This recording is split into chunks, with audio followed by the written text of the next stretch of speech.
নমস্কার, টেঙ্গাটেক চ্যানেলের পক্ষ থেকে আপনাকে জানাই হার্দিক অভিনন্দন। আজকে আলোচনা করব এটিএম সম্পর্কিত, যেখানে টাকা তোলার সময় বেশ কয়েকটি সমস্যার সম্মুখীন হতে হয়। এই সমস্যাগুলির সমাধান কিভাবে করবেন আরবিআই তা জানিয়েছে। এটিএম থেকে টাকা তোলার সময় সাধারণত যে সমস্ত সমস্যাগুলি সৃষ্টি হয়ে থাকে, প্রথমত যদি মেশিনের মধ্যে ডেবিট কার্ড আটকে যায়, দ্বিতীয়ত যদি টাকা মেশিনের মুখেই আটকে যায়, তৃতীয়ত মেশিন থেকে টাকা না বেরিয়েও অ্যাকাউন্ট থেকে যদি টাকা কেটে নেওয়া হয়, এবং চতুর্থত এটিএম থেকে যদি কোনো স্লিপ বের না হয়, তাহলে আপনি কি করবেন। সেক্ষেত্রে আরবিআই খুব সহজ সমাধান দিয়েছে। বর্তমানে লেনদেনের ক্ষেত্রে সাধারণত অনলাইনই বেশি ট্রানজ্যাকশান করা হয়, তবে কিছু কিছু ক্ষেত্রে ক্যাশের লেনদেনও করা হয়ে থাকে। এই সমস্ত ক্ষেত্রে সাধারণত মানুষ ব্যাংকে লম্বা লাইন দেওয়ার পরিবর্তে এটিএমকেই বেছে নিয়ে থাকে। এবার সেই এটিএম ব্যবহার করার সময় বেশ কিছু সমস্যার সৃষ্টি হয়, যে সমস্যাগুলির সমাধান এবার বলবো। তাহলে প্রথমেই আসি, এটিএম থেকে টাকা তোলার সময় যদি ডেবিট কার্ড আটকে যায় তাহলে কি করবেন। অনেক সময় এমন পরিস্থিতি আসে যখন এটিএম থেকে টাকা তোলার সময় মেশিনের মধ্যে ডেবিট কার্ড আটকে যায়।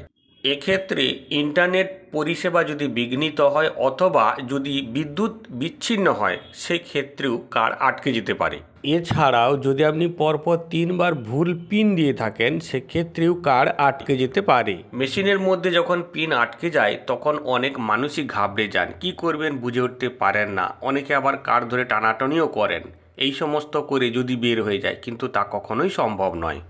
মেশিনের মধ্যে যদি কার্ড আটকে যায় তাহলে কোনো কারণেই আপনি কার্ড ধরে টানাটানি করবেন না, সেক্ষেত্রে কার্ডের ক্ষতি হতে পারে। এই সমস্ত ক্ষেত্রে স্ক্রিনে থাকা ক্যান্সেল অপশান অথবা নিচে কিবোর্ডে যদি ক্যান্সেল অপশান থাকে তাহলে সেইটিকে প্রেস করাই যুক্তিযুক্ত হবে। যদি কোনো কারণে ক্যান্সেল হয়ে যায় তাহলে আবার কার্ডটি বের করা সম্ভব হবে। এতেও যদি কাজ না হয় তাহলে স্থানীয় ব্রাঞ্চ অথবা কাস্টমার কেয়ারে আপনি ফোন করে সমস্ত বিষয়টি জানাতে পারেন। কিওস্কে আপনার কাস্টমার কেয়ারের নাম্বার দেওয়া থাকে। দ্বিতীয় সমস্যাটি হলো, এটিএম থেকে টাকা তোলার সময় যদি মেশিনের মুখে টাকা আটকে যায় তাহলে আপনি কি করবেন। অনেক সময় এটিএম থেকে টাকা বের হয়ে আসার সময় অনেক সময় কিছুটা পরিমাণ বের হওয়ার পর আটকে যায়। সেক্ষেত্রে আপনি কখনোই টাকা ধরে টানাটানি করবেন না, তাহলে কি হবে, টাকা ছিঁড়ে যেতে পারে। এর বদলে আপনি কি করবেন, পুনরায় আবার একবার ট্রানজ্যাকশান করবেন, অর্থাৎ টাকা উইথড্রল করবেন।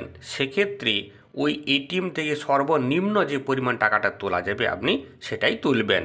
সেক্ষেত্রে দেখা যায় যে দ্বিতীয়বার যখন টাকাটা বেরিয়ে আসে সেই সময় সম্পূর্ণ অংশই একসঙ্গে চলে আসে। যদি এতেও কাজ না হয় তারপর আপনি কাস্টমার কেয়ার অথবা সামনে যে ব্রাঞ্চ রয়েছে সেই ব্রাঞ্চের সঙ্গে আপনি যোগাযোগ করতে পারেন। তৃতীয় সমস্যাটি হলো, এটিএম থেকে টাকা তোলার সময় টাকা না বেরোলেও অনেক সময় অ্যাকাউন্ট থেকে কেটে নেয়, যেটা আমরা বুঝতে পারি আমাদের ফোনে যখন মেসেজ আসে। সেক্ষেত্রে আপনি কি করবেন। এই সমস্ত ক্ষেত্রে আপনি যে টাকা লেনদেন করেছেন অর্থাৎ টাকা উইথড্রল করেছিলেন তার যে স্লিপটা বের হবে, সেই স্লিপটি নিয়ে আপনি নিকটবর্তী ব্রাঞ্চে যোগাযোগ করবেন এবং সমস্ত বিষয় খুলে বলবেন। ওনারা যেভাবে বলবেন দরখাস্ত করা বা যা কিছু সেভাবে করবেন, আপনি খুব সহজেই টাকা ফেরত পেয়ে যাবেন। চতুর্থ সমস্যা হলো, এটিএম থেকে যদি স্লিপ না বের হয় তাহলে আপনি কি করবেন।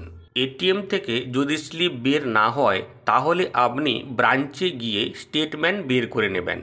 এরপর সেই স্টেটমেন্ট সহ একটি লিখিত দরখাস্ত জমা দেবেন।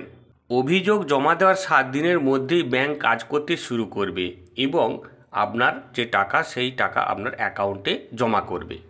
আরবিআই এর নিয়ম অনুযায়ী যদি এই কাজ ব্যাংক না করে তাহলে প্রতিদিনের জন্য 100 টাকা করে জরিমানা দেবে এবং সেই জরিমানার টাকা আপনার ব্যাংক অ্যাকাউন্টে ঢুকে যাবে।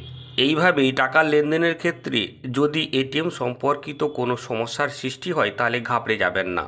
খুব সহজেই আপনি এই সমস্ত ব্যবস্থাগুলি গ্রহণ করবেন যেভাবে বললাম, এবং গ্রহণ করে আপনি সমস্ত যদি সম্পূর্ণ কমপ্লিট করতে পারেন তাহলে দেখবেন খুব সহজেই আপনার অ্যাকাউন্টে ওই টাকা আবার পুনরায় ক্রেডিট হয়ে যাবে।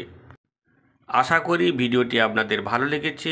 যদি এই ধরনের ভিডিও আরও পেতে চান তাহলে চ্যানেলটি সাবস্ক্রাইব করে সঙ্গে থাকুন।